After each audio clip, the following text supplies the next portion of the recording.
discussed, so read that properly. Then coming to pulmonary hypertension, it is basically a mean pulmonary arterial pressure when it goes more than 25 at rest, 25 mmHg at rest, or more than 30 mmHg with exercise. We call it as pulmonary artery hypertension, and these patients will usually have a right ventricular failure or a right heart failure will be there. Treatment of this pulmonary hypertension would be vasodilators with nitric oxide or sildenafil. The so-called Viagra you used, right? The Viagra, it also helps in relieving this. This is sildenafil is Viagra. This also helps in relieving the pulmonary hypertension. Right? The sildenafil is a PD inhibitor, phosphodiesterase inhibitor, and also calcium channel blockers.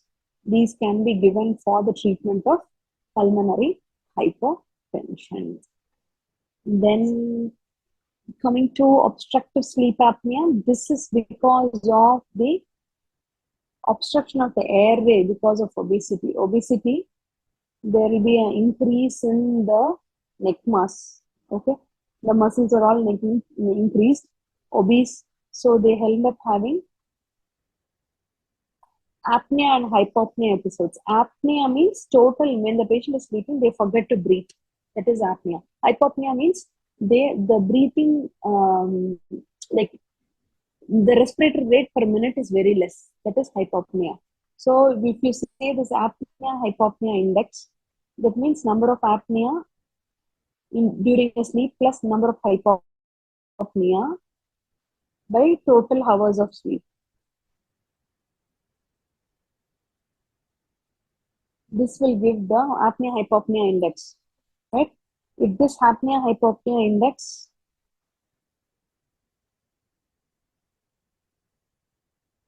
is more than 5, like 5 to 15, 5 to 10 means you call mild, 10 to 15 you call moderate, more than 15 means you call severe obstructive sleep apnea. So in these patients, they have a lot of daytime sleep and snoring will be present. Daytime sleepiness will be there for this patient, along with nighttime snoring will be there. Usually, the diagnosis is by a polysomnography. You do a sleep study and diagnose this patient. And treatment, you put a CPAP, continuous positive airway pressure, with a mask for this patient, so that whenever they sleep, they put the mask in the nose, and this will give a positive pressure for the airway to flow through even when the patient is sleeping. So the positive pressure will open up the oropharyngeal region for the ease of ventilation. Right? Then coming to interstitial lung disease. In interstitial lung disease, so many points are there. You have to know about the most common type. The most common type is idiopathic. Very easy, idiopathic. The causes could be asbestos, silicosis, hypersensitivity pneumonitis. So many things are there for interstitial pneumonitis. The problem, one thing you have to know is drug-induced causes of interstitial pneumonitis. It could be amiodarone, beta blockers, bleomycin, ankylosing spondylitis, busulfan.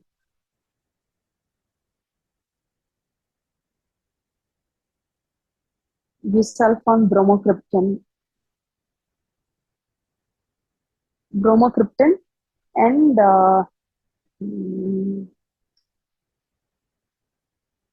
methotrexate.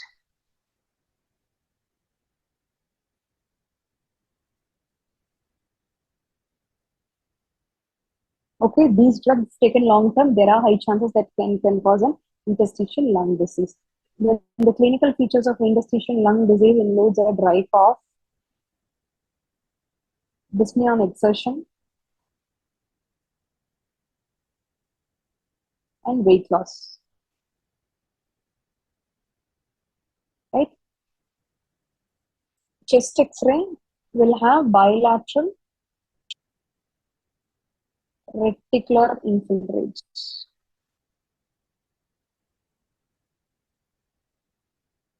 Okay.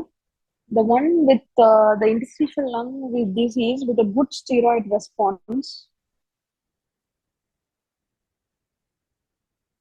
will have a better prognosis. Whereas the one with a crunching sign and Hammond signs, they might not have a good response. Steroid resistant one also will have a good prognosis. Then, 2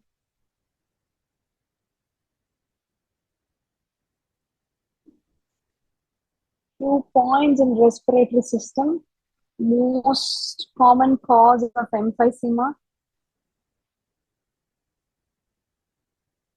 Most common cause of emphysema is smoking. Most common cause of drug-induced asthma.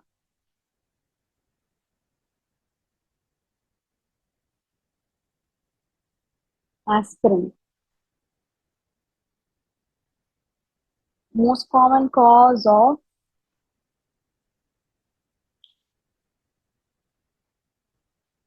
pulmonary hypertension is left ventricular failure. Left ventricular failure. Then blue blotters and pink puffers we already saw. This most common in bronchitis, in chronic bronchitis, what is the index that is used for? In chronic bronchitis, what is the index that is used for diagnosis? That is the RAGES index. RAGES index is usually elevated in this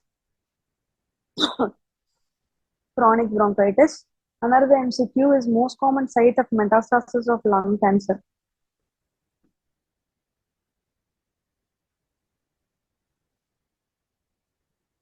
It is the adrenals.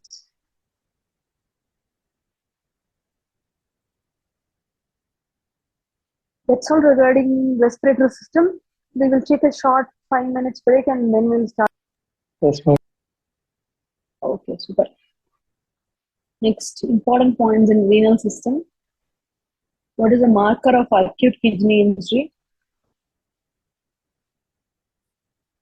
Marker of acute kidney injury is acid phosphatase.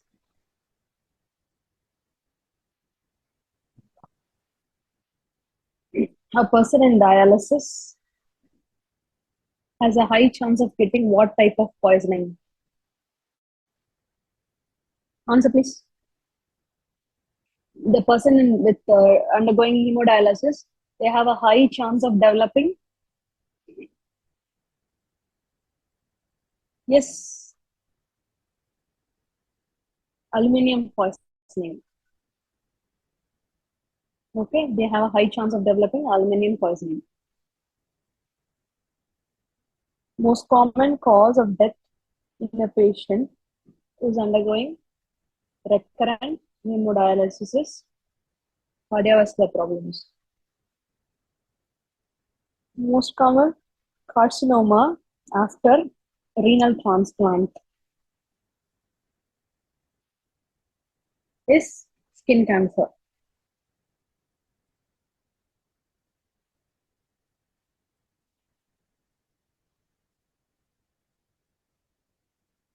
Okay.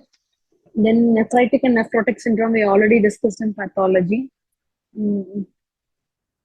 Most common cause of end-stage renal disease is diabetic mellitus. Okay. If you take diabetic nephropathy,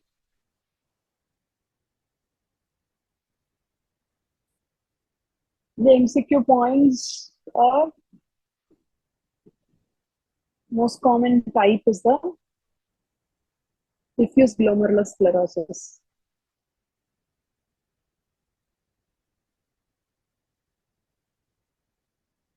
Most characteristic is the nodular sclerosis. The early microscopic findings. The early microscopic finding is the basement membrane thickness. And the earliest feature. The earliest feature is microalbuminuria.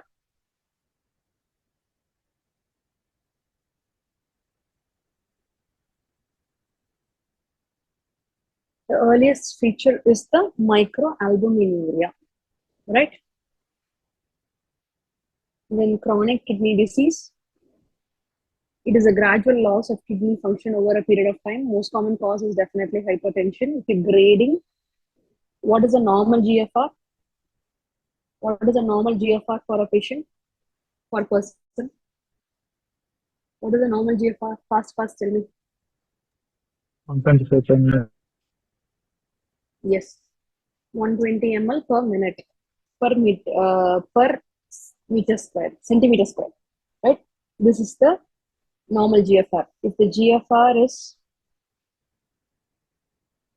90 to 120, it is a little kidney damage. So CKD1, little kidney damage. If it's 60 to 89, it's CKD2. 30 to 59, it is CKD3, stage 3. 15 to 29, it is stage 4. Less than 15, we call it as end-stage renal disease, that is the stage 5. Right? Then anemia in CKD. Usually there will be anemia in CKD. Why? The etiology of anemia in CKD? Anyone? The anemia in CKD is mainly because of the decreased erythropoietin. Erythropoietin is produced by the intercalated cells of the nephrons, right? If that is not working properly, you will have this anemia. The other possible causes could be an iron deficiency anemia, uremia, vitamin B12 deficiency, folate deficiency. Okay, all these things could be anemia in a chronic kidney disease. This anemia and chronic kidney disease causes diastolic heart failure. The treatment is, of course, you give erythropoietin. That is the treatment of choice. Then, regarding few hematuria, when there is a hematuria, along with lenticonus, along with the sensorineural hearing loss, it is Alport syndrome. Basically, the syndrome is an antibody that is featured against the type 4 collagens, right? Then, when there is an hematuria along with hemoptysis. Hemoptysis means it is the lungs and kidney are involved. That means it's a Gupta-Shaw syndrome. It is the basement membrane. It is also type 4 collagen defect. The antibodies are formed against the basement membrane. That is Gupta-Shaw syndrome. Right? When there is a hematuria along with hemoptysis, along with the upper respiratory tract infection, it is vaginous granulomatosis.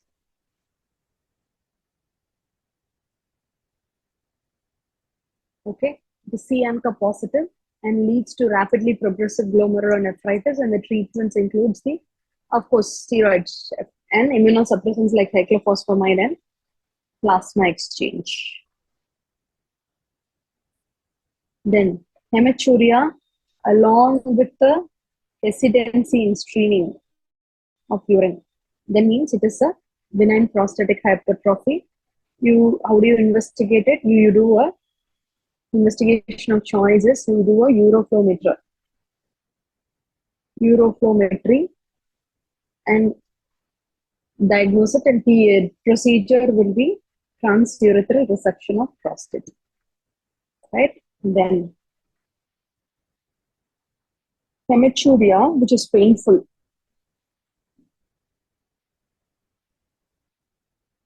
Painful hematuria plus hypertension plus anemia plus bilateral enlarged kidneys.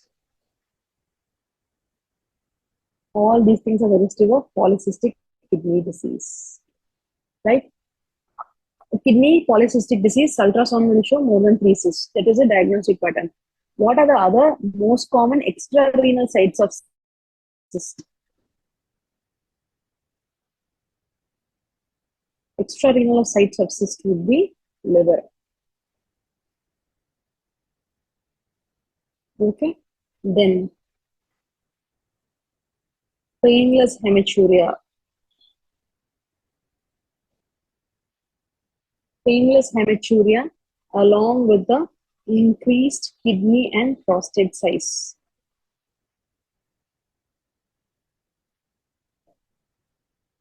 So increased chance of urinary bladder cancer. You do a cystoscopy and biopsy for investigation. And what is the treatment, prevention of urinary bladder cancer?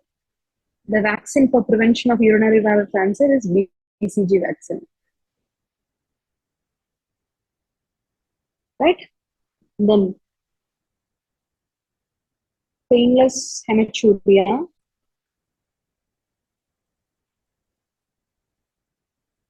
along with the unilateral enlarged kidney with the flank pain. Highly suggestive of renal cell carcinoma, which you diagnose with a CT guided biopsy, and you treat depending on the further staging of the cancer.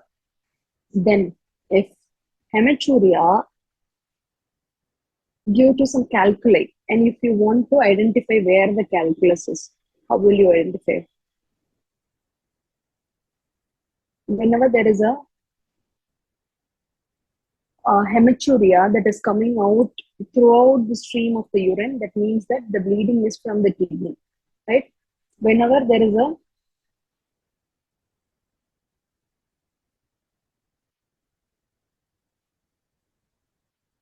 renal calculi, if it is stuck in the proximal ureters, then you will have flank pain. If it is in the urinary bladder, if it is in the distal ureter region, you will have pain in the groin region of the patient. The patient will have pain in the groin region as well as the pain during micturition will be there for the patient. Then the few other MCQs that can be asked is the color of the urine.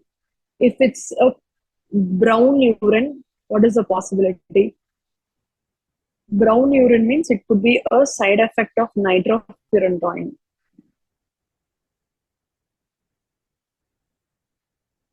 Then orange urine, it's a side effect of rifampicin. Right? Green urine, it is a side effect of Pseudomonas infection.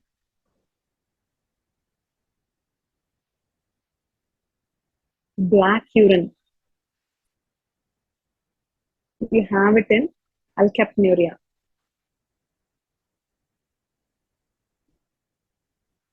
Okay. Alkaline urine, you have it whenever there is a UTI with the protease enzyme, renal tubular acidosis, soda bicarb intake, and a high vegetarian diet. All these things will cause an alkaline urine. So then coming to the last part of the urine routine, in a urine routine, if you see nitrites positive, that means there is a high chances of a urinary tract infection. If there is a hyaline cyst, it is normal. If it is a RBC cast percent, that means that there are chances of glomerulonephritis. If it is a WBC cast, there are high chances of pyelonephritis. Then, if there is a dirty cast, there is a high chance of acute tubular nephritis. When there is a lipid cast, there is a high chances of nephrotic syndrome. Right?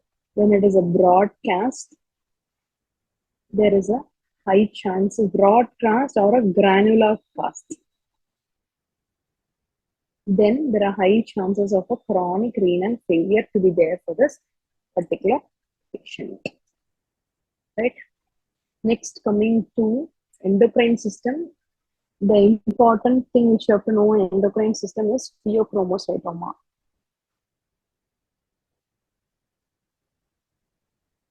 In pheochromocytoma, it is basically a small vascular tumor of the adrenal medulla, right? And it causes an irregular secretion of epinephrine and norepinephrine into the circulation. That is adrenaline and the noradrenaline into the circulation, thereby increasing the BP, causing palpitation and headache. Okay, the most common side of metastasis for this pheochromocytoma would be the lungs. And of course, the most common sign would be this increased BP. Then how do you actually diagnose it? In MRI, you will see a light bulb sign in the adrenal medulla. That is a sign of pheochromocytoma. The extra adrenal pheochromocytoma are diagnosed by DOPA PET test. By DOPA PET test. Right? Then how do you investigation? Investigation for a normal pheochromocytoma will be 24 hours urine, vinyl manuric acid, and urine metanephrine analysis. Urinary metanephrine. Urinary metanephrine analysis. So this is what you have to know regarding pheochromocytoma, and treatment will be definitely surgical directions or resection. Right?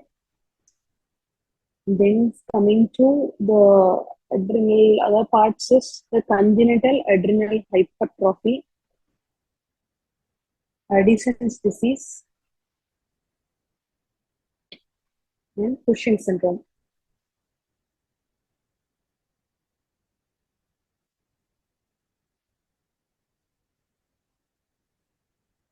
In congenital hypertrophy, adrenal hypertrophy, it is a basically common inherited form of adrenal insufficiency. It's a common inherited form of adrenal insufficiency. It is a 21 hydroxylase defect.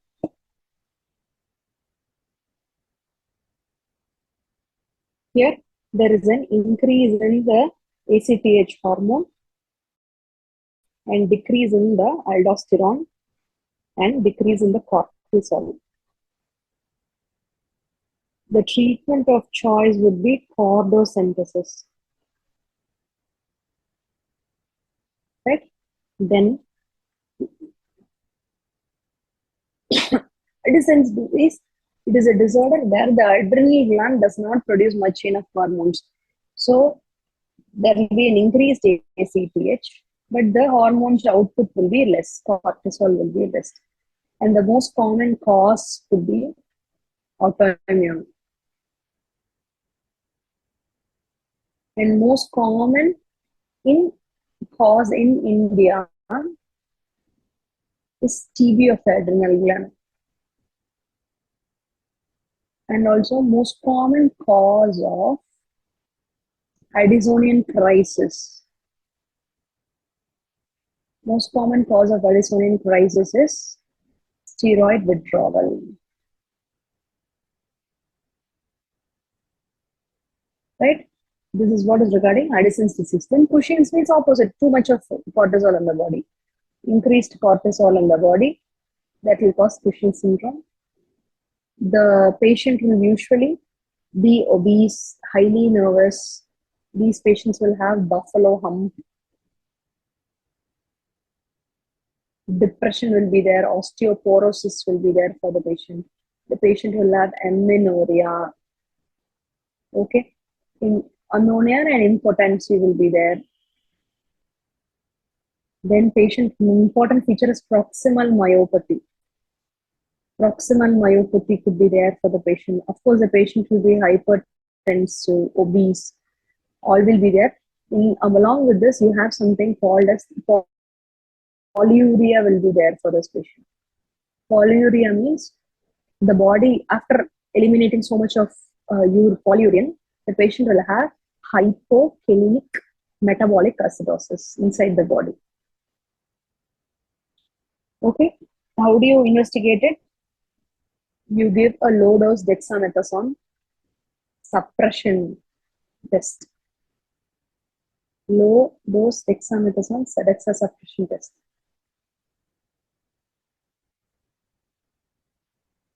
Okay, this will help in investigating the Cushing syndrome and treating further.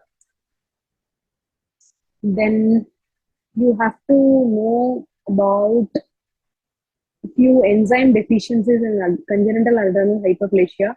Even if I teach you, it will be very difficult to remember.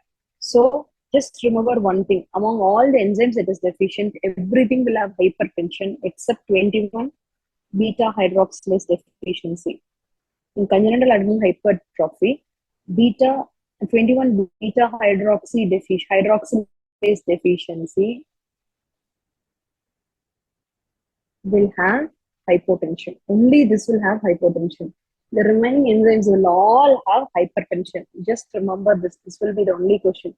And of course, everyone will be, virilization will be there for everyone. That is there.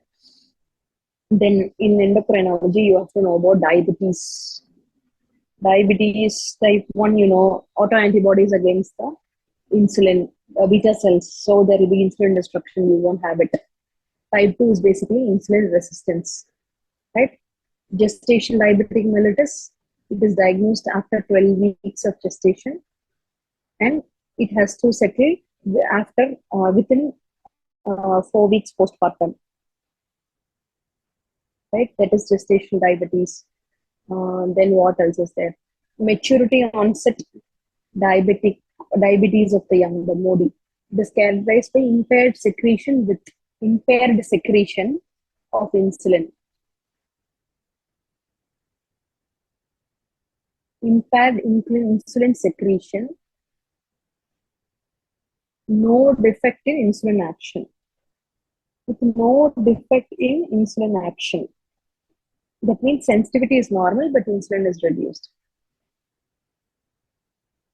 Okay, that is MODY. Then the criteria for diagnosis of diabetes. What is the criteria? American Diabetic Association criteria: fasting plasma blood glucose level, which had to be more than 126 milligram per deciliter. 2 hours postprandial blood glucose level, blood sugar level. It has to be more than 200 milligram per deciliter after taking oral glucose tolerance test of 75 grams of glucose. Right? Then HbA1c more than 6.5%. You call it as the diabetes mellitus. In diabetes, there are two situations which are tricky to handle. One such situation is diabetic ketoacidosis. The other one is hyperglycemic hyperosmolar state. In diabetic ketoacidosis, the age group that is affected will be mostly the type 1 diabetes people will get affected with this. And type 1 will be mostly younger people. Okay. And this type 2 diabetes will most commonly involve the hyperglycemic hyperosmolar state, become the hyperglycemic hyperosmolar state problem. There, it will be elderly who are involved. Then, onset will be rapid onset. and this will be a insidious, that means it's a slow onset. Glucose level will be just more than 250 here in decay, whereas it will be more than 600. That's why causing that hyperosmolar state. Usually, sodium in this patient will be around 185 to 135, causing like a hyponatremic state. 135 to 145. Both are hyponatremia because of dehydration, but still it will be lesser with this decay. And hence, if you see the osmolality, it will be around 300 to 320 in case of decay, and definitely more than that, 330 to 380 in case of hyperglycemic hyperosmolar state. That's why it's called hyperosmolar. The body is getting dehydrated and too much of fluid, electrolytes are there in the body, that is causing the increasing the osmolarity of the blood, right? And hence, when you take the pH, it will be around 6.8 to 7.3 in decay, and it's more than 7.3 in HHS. Anion gap will be more than 10 in DKA, and it will be less than 12 in hyperglycemic hyperosmolar, which is a normal anion gap. In case of metabolic acidosis, it will be highly present in DKA. It may or may not be present in a hyperglycemic hyperosmolar state. If you see the mortality, only 5% is mortality for DKA, because once you give fluids and you treat them adequately with IV fluids, you treat them adequately with an insulin therapy to reduce the blood sugars along with the potassium correction, by electrolyte correction, this patient has very, very, very less mortality. Even if they come with a small breathing, you can treat this patient just by giving IV fluids. The patient, for sure, the diabetic and diabetes coming with a high blood sugars, and your ketone test comes positive with the DKA, you just give IV fluids, flush some 2 liters of RL to this patient. Meanwhile, you get your electrolytes done.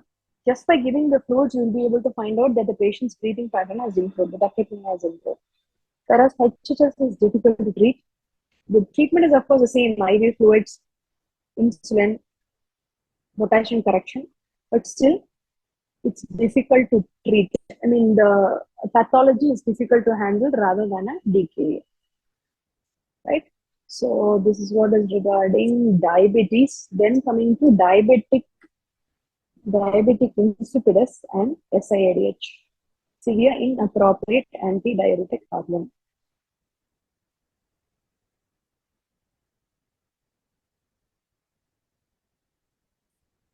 Right? In severe inappropriate in diabetic insipidus, the patient presents with increased thirst. In SIADH, also the patient presents with increased thirst. Right? High urine output will be there for the patient. In SA, inappropriate antidiuretic hormone, there will be low urine output. Since there is low urine output, all the fluid will be inside the body, diluting the electrolytes inside, causing hyponatremia. Whereas high urine output causing the dehydration in the body, causing hypernatremia. See, this hyponatremia is the reason for the increased thirst in SIADH. Okay. Of course, reduced ADH levels, antidiuretic hormone, and increased ADH levels. Okay. How do you want to treat it? Diabetic insipidus, the problem is, the cause is there are two types of diabetic insipidus. One is central diabetic insipidus, other one is a nephrogenic diabetic insipidus. Nephrogenic diabetic insipidus you usually treat with lithium, but central is most common because of, say, some brain death, some brain edema. All these things will precipitate this one, and those patients you have to treat with desmopressin,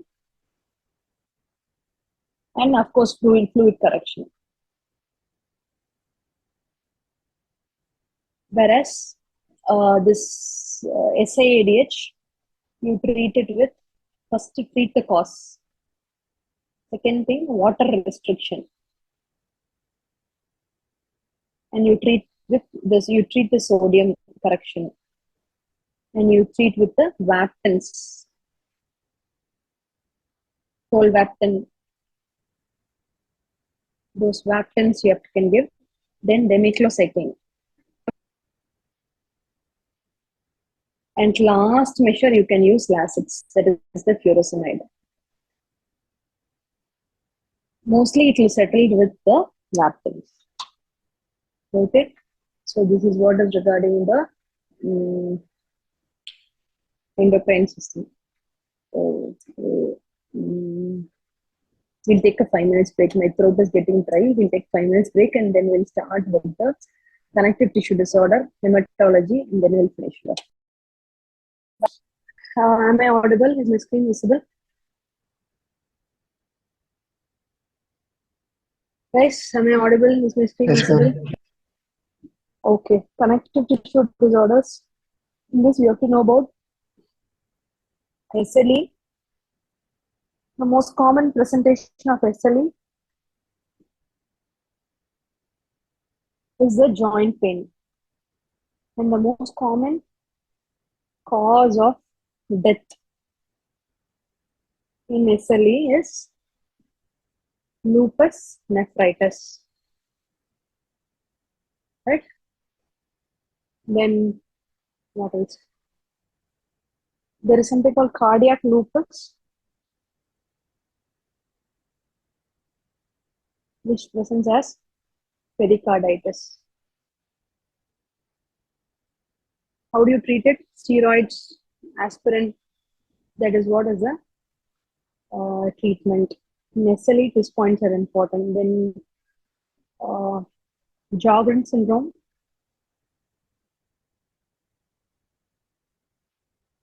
In Sjogren syndrome, the patient will basically have dry eyes, dry mouth, dry vagina. All these things are really associated with rheumatoid arthritis. And usually, treatment is with topical steroids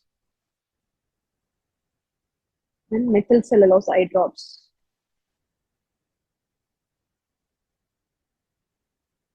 There's nothing but the artificial tears. Okay.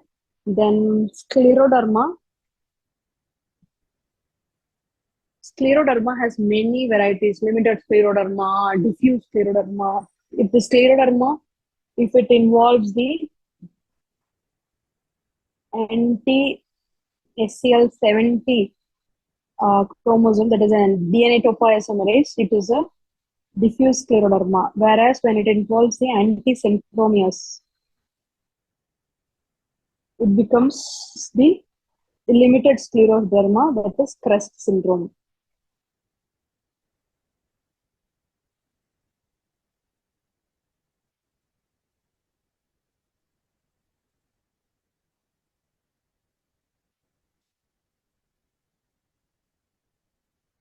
Right?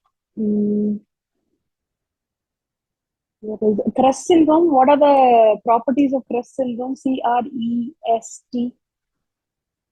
Tell me, this is a famous question they have been asking for thousands of times. What is CREST syndrome? C for?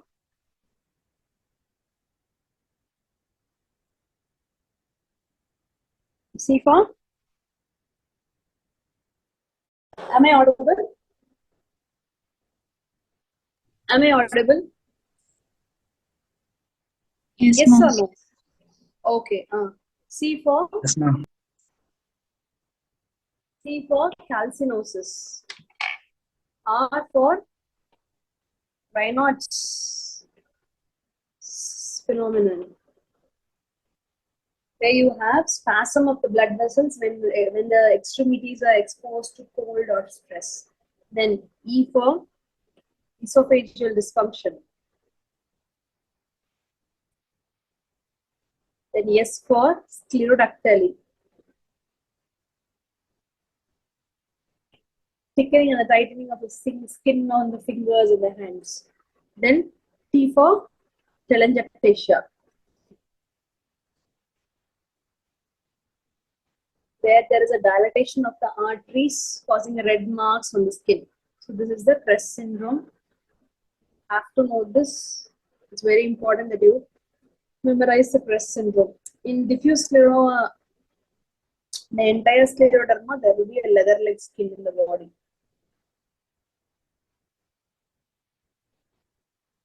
Right? And treatment of choice would be penicillamine. Penicillamine. Treatment of choice would be D-penicillamine. Okay. Then you have to read about the list of antibodies and their diseases. Like Jordan syndrome, I told you, right? So similarly, there are many things. This will be like every, say, type 1 diabetes means it is the autoantibodies against the beta cells. So similarly, primary primary biliary cirrhosis means it is an anti-mitochondrial antibody. So whenever you read such autoantibodies, you try to note out in the paper so that for revision it will be easy for you. Next, coming to hematology. In hematology, of course, there are few things which is very important, like anemia. We have difference like iron deficiency anemia, chronic anemia of chronic disease.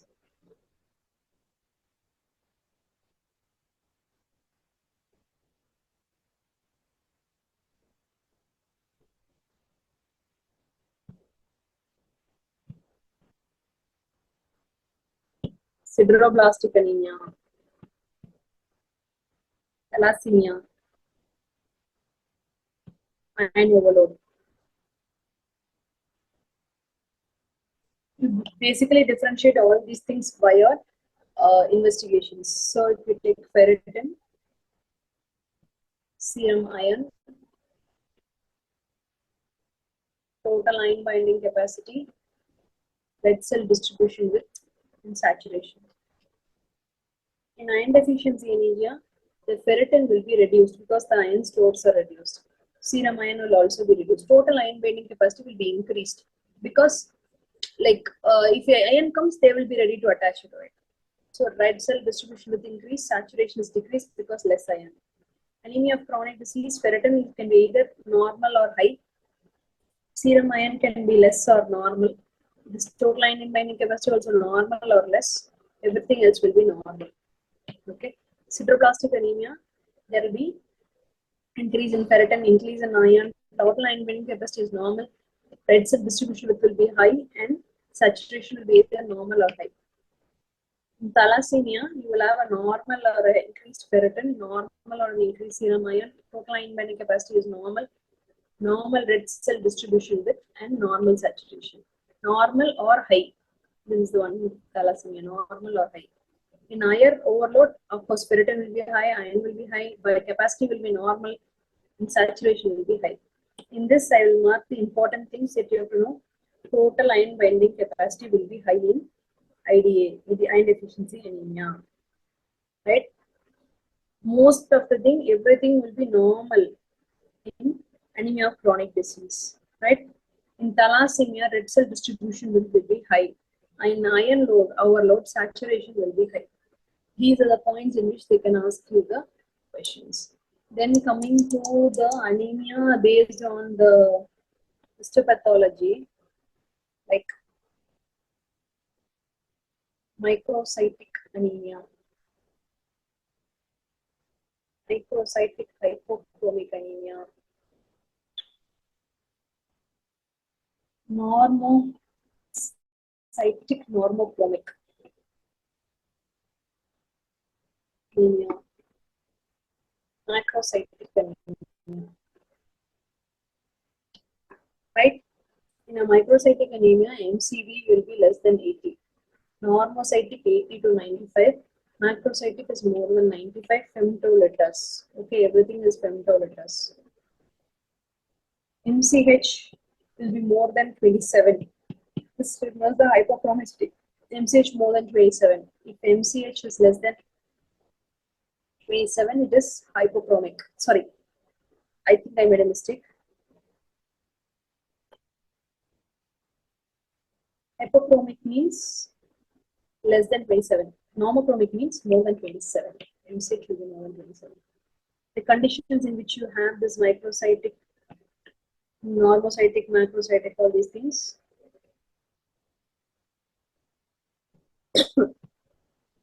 Sickle cell anemia, chronic diseases and any recent blood loss will be this microcytic hypochromic anemia. Oh my god, I think I'm making a mistake. Sorry. Microcytic means iron deficiency anemia. Sideroblastic theta. Remember it as theta. Theta. Sideroblastic anemia, iron deficiency anemia, thalassemia, anemia of chronic disease. Right? This normocytic normochronic anemia, this will be this sickle cell anemia, chronic diseases like SLE, AIDS, hepatitis, renal failure, malignancy, recent blood loss.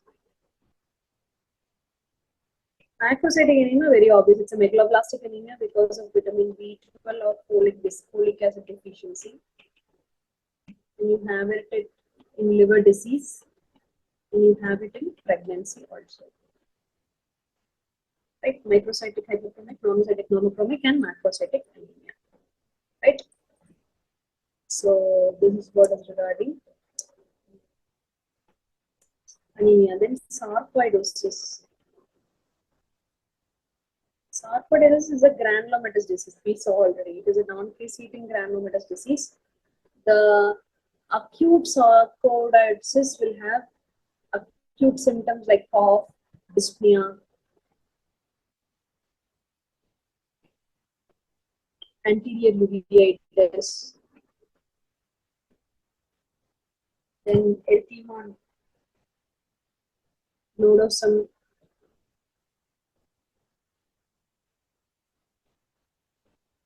arthralgia, right? Whereas chronic sarcoidosis, this will not necessarily be preceded by an acute disease. Chronically, the patient can have either lymph node enlargement or any granulomas or any urethritis. Without an acute episode, it can be in the minimal range in the chronic period also. There's something called Lofgren syndrome. Lofgren syndrome is a specific type of acute sarcoidosis which has a triad of fever, erythema nodosum,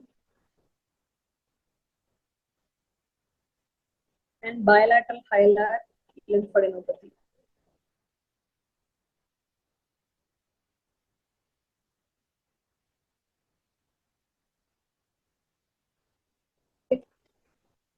This Lofgren syndrome, it can be possibly asked as an MCQ. If you take pulmonary sarcoidosis, stages of pulmonary sarcoidosis,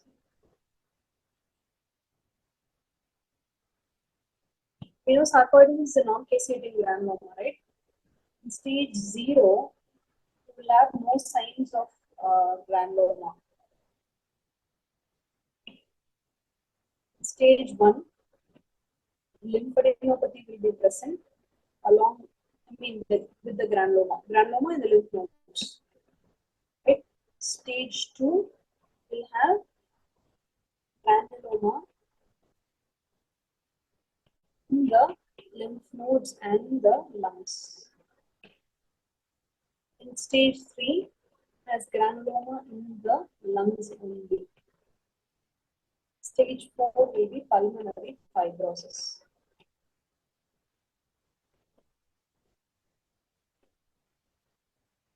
Right? Stage 4 will be pulmonary fibrosis. Then, so of course, this says that this pulmonary fibrosis is a complication of sarcoidosis. Then coming to hemophilia,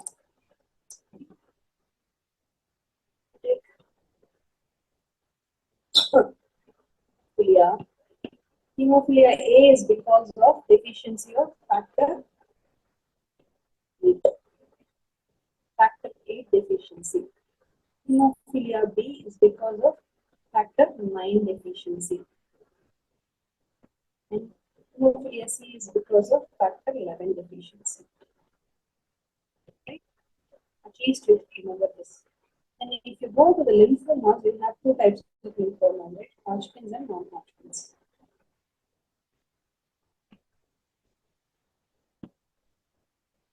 The most common type in the Hodgkin's lymphoma will be nodular sclerosis. And the most common type in India will be mixed. And we already saw on that day that Reed-Sternberg cells are the one which is typical of Hodgkin's lymphoma. And the investigation of choice would be, of course, lymph node biopsy. Non-Hodgkin's lymphoma, the most common variety would be the diffuse large B-cell lymphoma. Diffuse large B-cell lymphoma is the most common type, and it has got a bad prognosis. The investigation of choice would be the lymph node biopsy.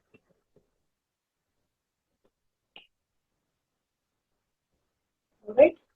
Then in lymphoma, there are few translocations that you have to remember. Say, for example, Burkitt's lymphoma.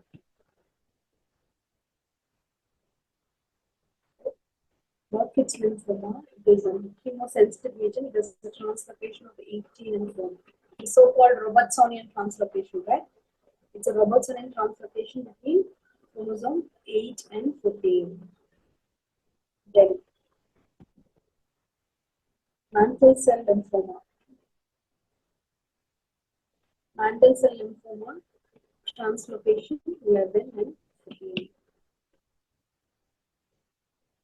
Okay, these two things are very, very important for you to remember. You cannot miss to forget these two because it's very important. Then, regarding AML, acute myeloid leukemia, it does not cross the blood-brain barrier. Okay. And this ALL, acute lymphoid leukemia, is the most common leukemia in children generally, as well as in Down syndrome patients. Okay. Then CML, chronic myeloid leukemia, is usually associated with basophilia.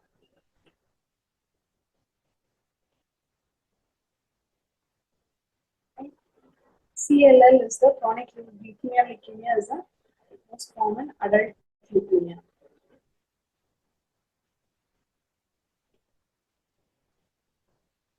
Right? So then you have to know about the leukemias and how you diagnose and treat. Like Hodgkin's lymphoma, you take a lymph node biopsy and diagnose, right? And you treat it with ABBD regimen.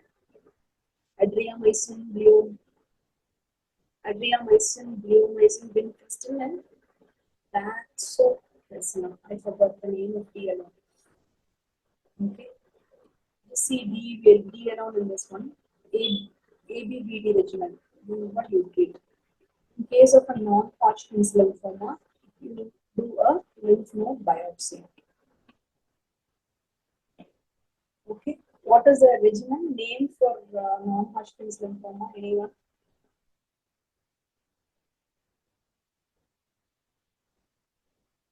Come on. It's a very famous regimen, right? It's the R-CHOP regimen. R for rituximab. C for cyclophosphamide.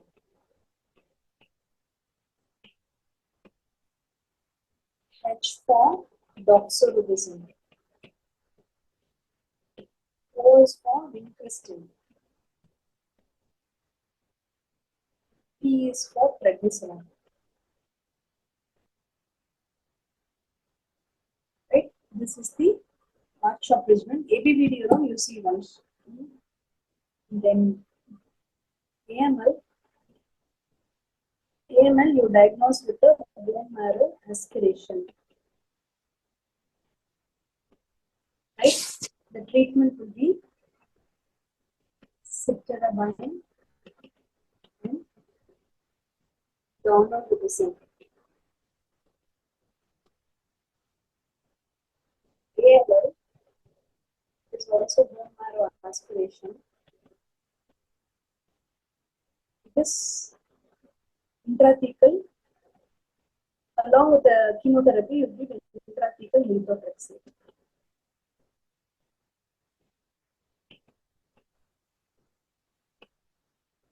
CML, you diagnose with FISH, fluorescent in situ hybridization, and reverse transcriptase PCR testing. Right? And you treat with imatinib. CLL, lymph node biopsy, with rituximab. See, depending on the patient, the treatment changes. I'm just telling you a rough idea of how you treat rituximab and fludarabine. This is how we treat the leukemias. Then coming to the last topic of the day, that is the electrolyte abnormalities. What is the normal electrolytes in the body? First is which is the most predominant cation in the body? Come on, what is the most predominant cation in the body? Am I audible?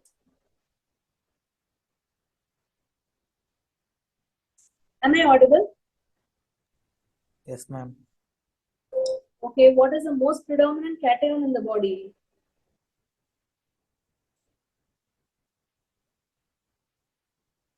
Simple, sodium, right? Sodium is the most predominant cation in the body.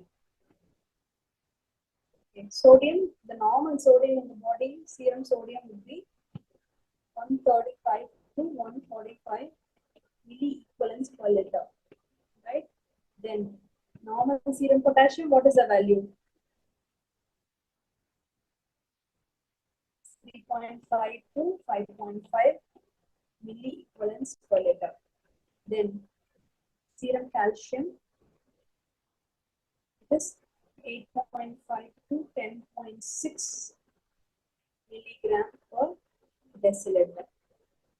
Serum magnesium is 1.7 to 2.2 milligram per deciliter. Fluoride is the most predominant anion in the body, which is 97 to 107 milliequivalents per liter. Then serum phosphate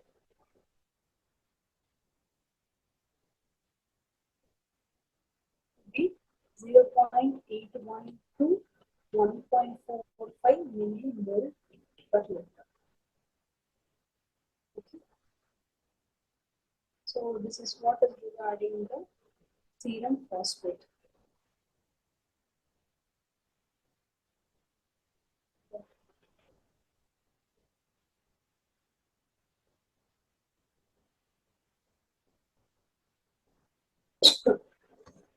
So coming to sodium, the sodium when it is below this level, below 135, we call it as hyponatremia. Whenever there is a hyponatremia, what could be the possible causes?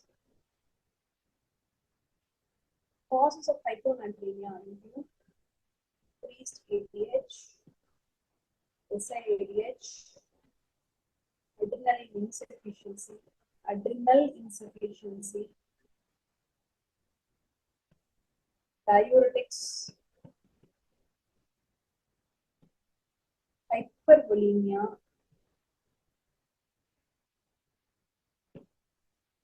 or psychogenic polydipsia,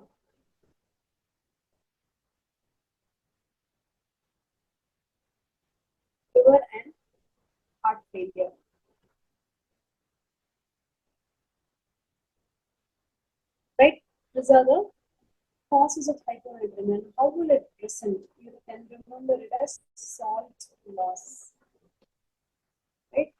It will present as stupor or coma, then anorexia or abdominal cramps or vomiting, lethargy, then tendon reflexes are reduced, limping of muscles,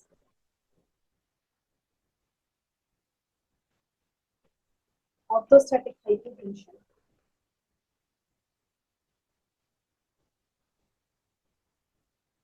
then seizure or headache.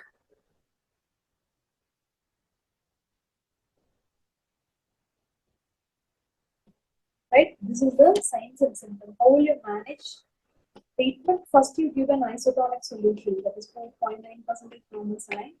You give, despite of this, if the patient is not giving anything, then you can go for, it depends. Hyponatremia can be many types. It can be hypervolemic hyponatremia, hypovolemic hyponatremia, euvolemic hyponatremia. So, depending on the situation, if it's a hypervolemic hyponatremia, I will go for a water restriction. If it's euvolemic, I will go for this 3% normal saline. If it's a hypovolemic, I will go for 0.9% normal saline, which is a isotonic saline. Okay, so depending on the volume status of the body, the treatment will decide.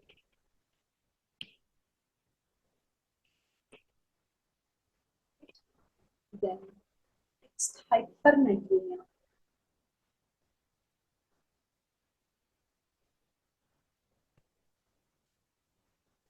Hypernatremia causes dehydration, hypovolemia, diabetic insipidus, or intake or increased with 3% normal saline infusion. Then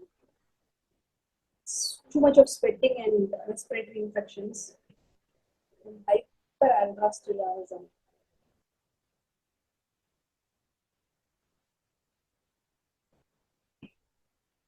Right? How do you remember this? You remember less fine salt.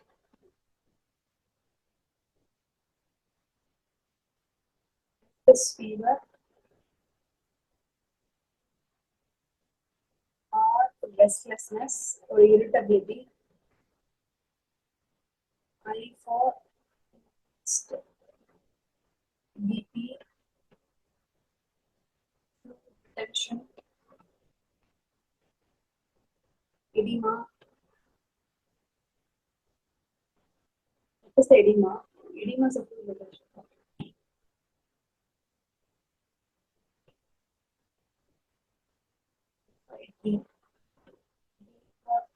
Decreased movement and dry mouth.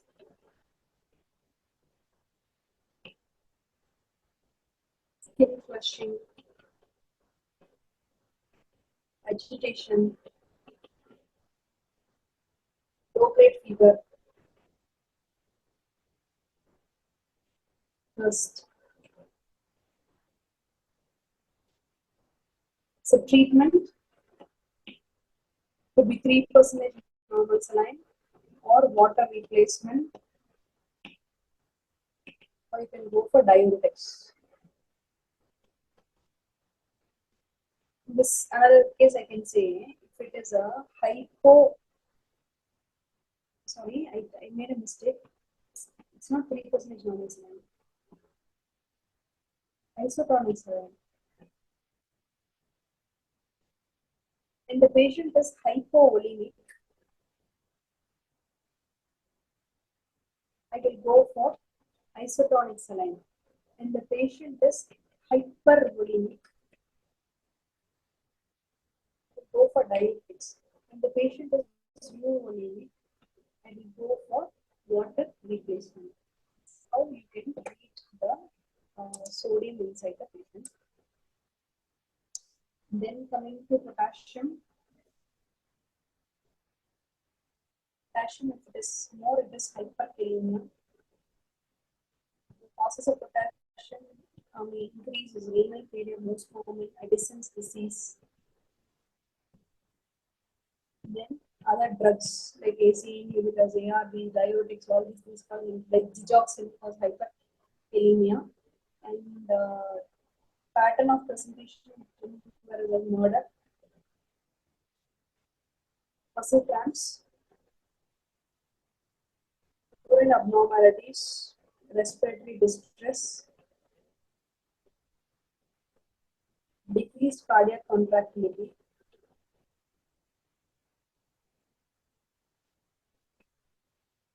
like ECG changes. What are the ECG changes? We expect a tall T wave. And there will be changes in the reflexes. The patient will either go for hyperreflexia or he can go for areflexia.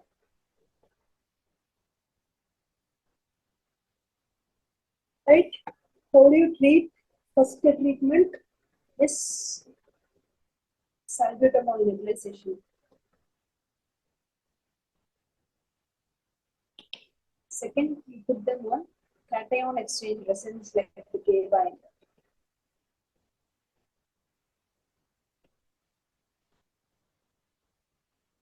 Third thing, if it's in case of a severe hyperkalemia, you give this two, you can opt for mild and moderate. This one you can opt severe, you can opt for calcium gluconate. And IV dextrose insulin.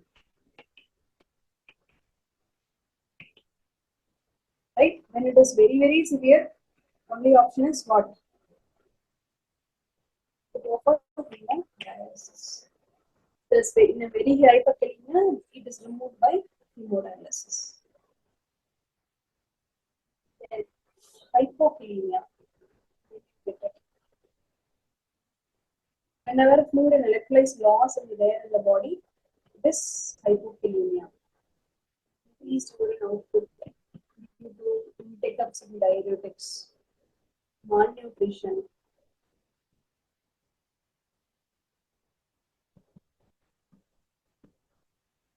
vomiting, diarrhea,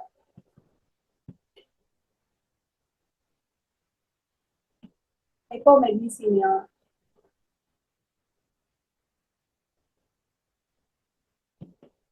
decay. All these things can cause hypokalemia. How do you remember it? A salt, a sick valve. Alkalosis, patient will present with alkalosis, shallow breathing, irritable, confusion, drowsy, fatigue. Then like L for lethargy. That is what is a fatigue? Lethargy, fatigue. T for thready pulse. Right? Thready pulse.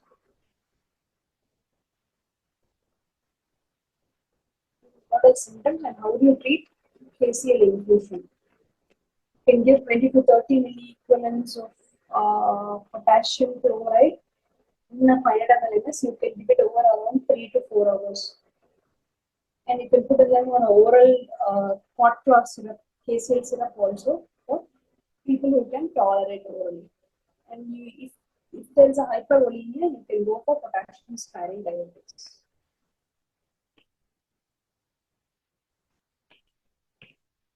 Right? What is it? Give me an example of a potassium sparing diuretic. Spironolactone. Exactly, very good. Then the other thing which you know is hypocalcemia.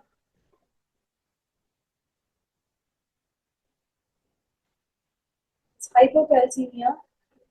The cause of hypocalcemia could be reduced power of hormone after parathyroidectomy or thyroidectomy after thyroidectomy division of the vasospasm around thyroid, thereby not supplying the parathormone. parathyroid.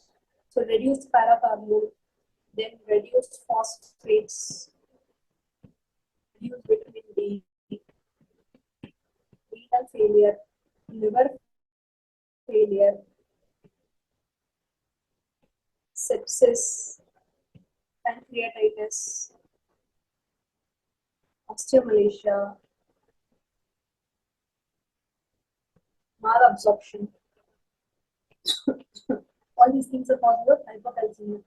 How will the patient present? They will present with convulsion, arrhythmia, tetany, stridor or spasm.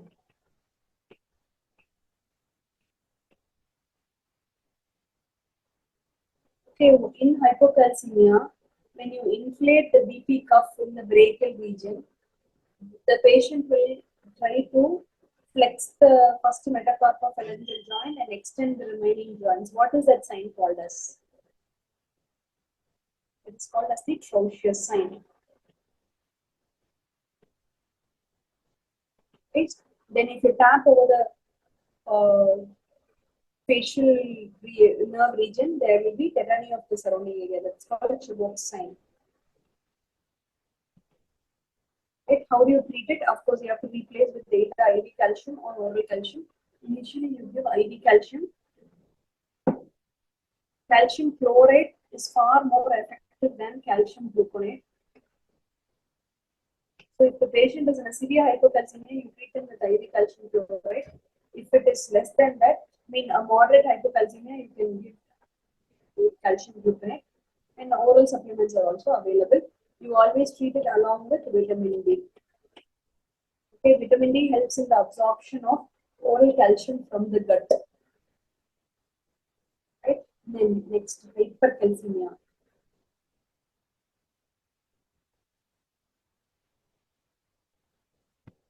Hypercalcemia, what are the causes of hypercalcemia?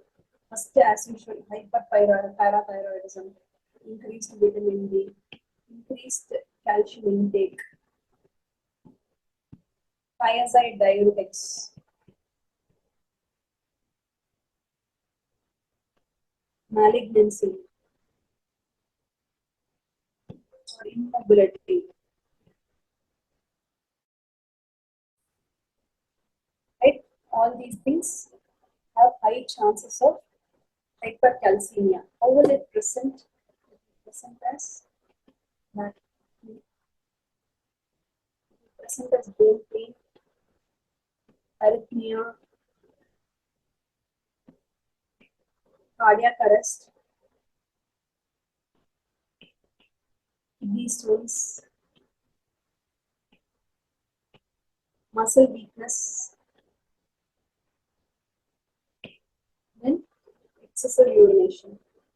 Excessive urination is because when your kidney is normal, when the calciums are more, it's just trying to filter out the calcium by eliminating it through the kidneys. The treatment, basically it's dialysis, diuretics. These are the two main treatments of hypercalcemia. Then hypomagnesemia, which is very important nowadays, mainly because of the increased use of diuretics. Diuretics is the cause diarrhea, in total parenteral nutrition, alcohol intake, hypokalemia, reduced potassium and reduced calcium. All these things can be a co-factor for decreasing the magnesium. Presentation will be starved.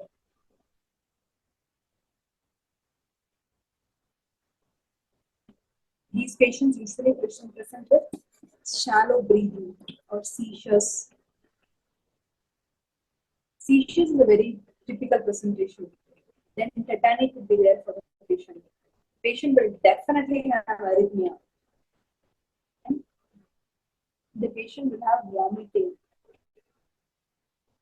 emotional disturbance,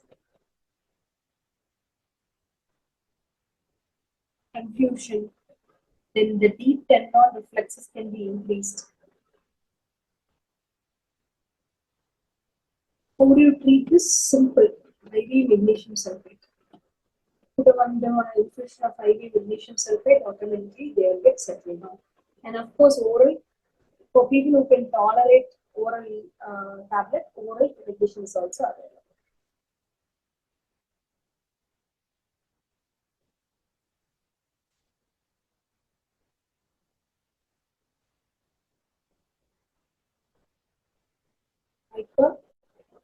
Hypermagnesemia. Right? Causes of hypermagnesemia. First thing is renal failure. Second thing is an untreated DKA. Third is adrenocortical insufficiency.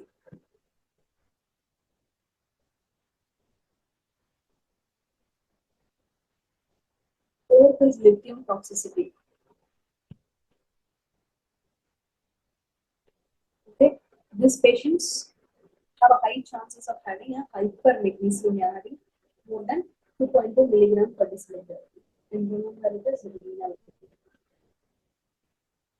Reflexes are all decreased. ECG changes, there are high chances of having bradycardia and hypotension.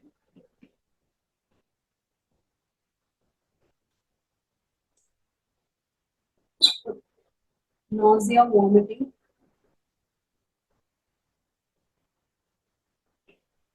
And the patient will have a flushed appearance.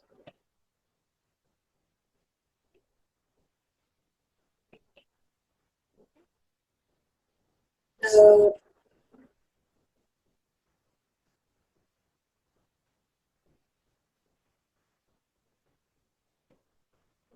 do you treat it?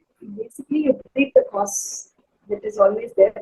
Second thing, you give some loop diuretics to filter out the magnesium. Third thing, you give IV calcium chloride. IV calcium chloride is given in the treatment of hypermagnesemia.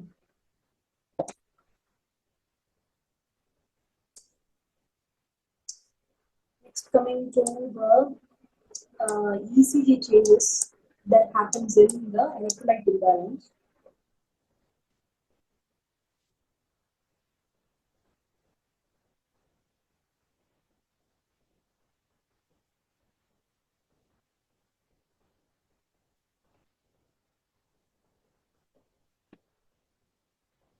Usually, if you take a PR interval, it will be prolonged.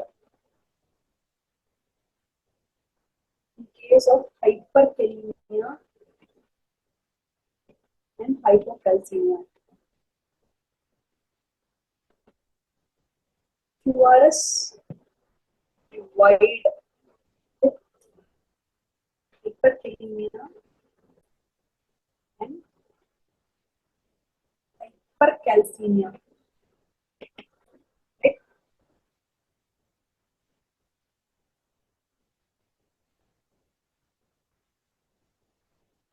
QT.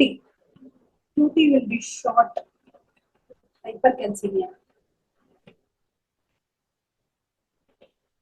QT will be prolonged in patients with prone for bradycardia, that is hypokalemia, hypocalcemia, hypos.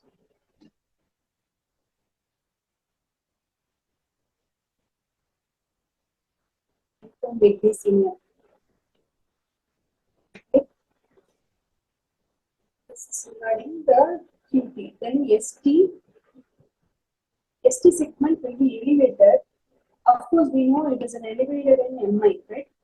In MI, what will happen is that cardiac cells will die. When the cardiac cells dies, it will release potassium. Potassium is increased in the intravascular space, right? So when the cell dies, whatever potassium is there inside the cell, it comes out.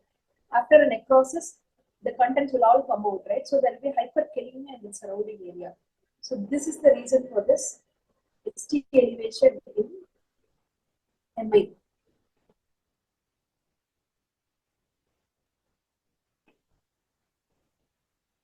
ST depression can happen because of hypercalcemia. This is also similar copper. All the calcium which is there inside the myocardial cells, after necrosis it comes out, that can lead to a depression. And hypocalcemia, separately as an identity, also causes ST depression.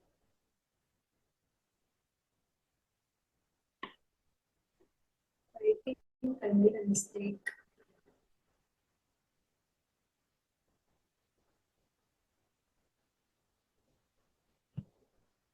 Depression is caused by hypokalemia because the calcium, when the potassium is less inside the body, the sodium OTPase pump will not be that much functionable, so that leads to ST depression.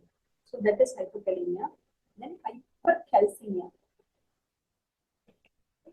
Hypercalcemia.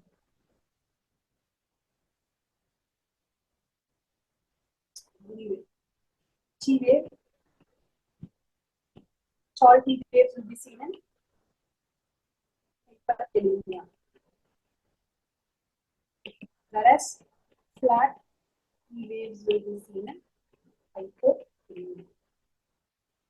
These are the ECG pattern that can be seen in the electrolyte abnormality.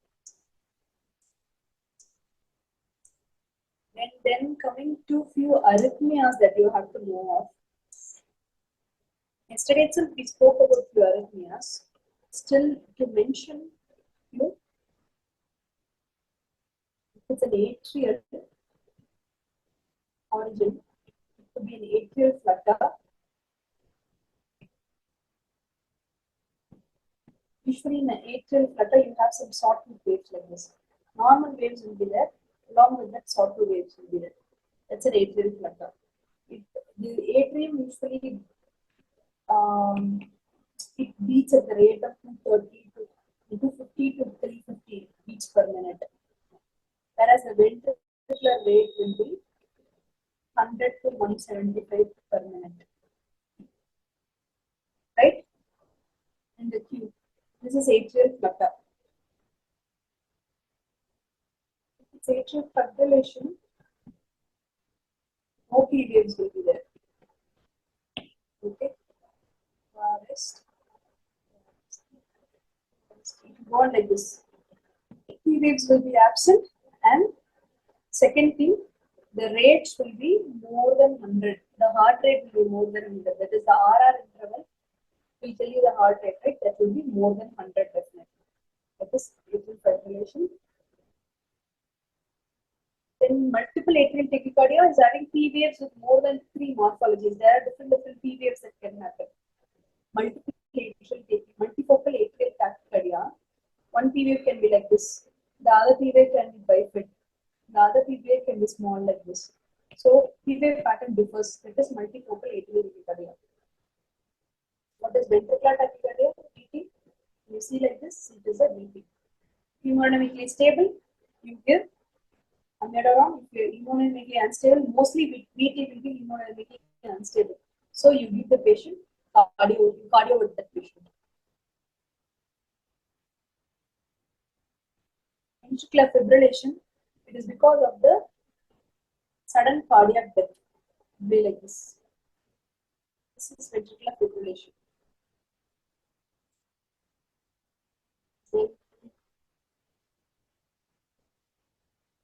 Then to know about LBBB and RBBB, left bundle branch block and right bundle branch block, you should be able to identify it in the ECG. That is more concern. If it's remember it as a William, L is coming right, so LBBB William. R is coming right, so Mary. Okay. So now in B1, in an LBBB, you will have this W pattern. Okay. In B5, you will have an M pattern. This is W pattern in B1, M pattern in B5. If you finish, see this, it is William, that means LBBB. If it is an RBBB, you will have in B1, you will have an M pattern like this.